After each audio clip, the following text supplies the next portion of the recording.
Hello students, पुनः आपके सामने समांतर श्रेणी चैप्टर से हमें ए और डी का मान दिया गया है। ठीक है, इसमें हमें समांतर श्रेणी प्राप्त करना है।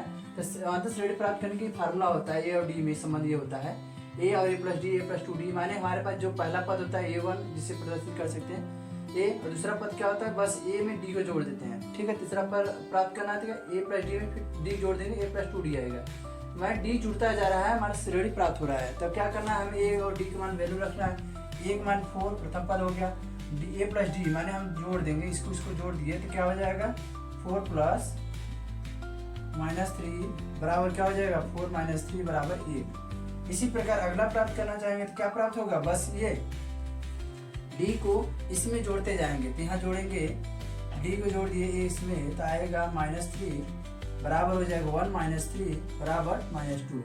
अगला प्राप्त करना है तो क्या करें, इसी में डी की वैल्यू जोड़ देना है, -2 प्लस -3 बराबर -2 - 3 और क्या हो जाएगा -5। इस प्रकार से पा सकते हो। अतः जो समांतर श्रेणी है हमारा क्या प्राप्त हुआ, पहले 4 प्राप्त हुआ, फिर 1 प्राप्त हुआ, फिर -2 प्राप्त हुआ, फिर -5 प्राप्त हुआ। ये हमारा 4 पद प्राप्त हो गए समांतर श्रेणी में। ठीक है, और इस क्वेश्चन कोई भी क्वेरी जो कमेंट करना ना भूलोगे। Thank you.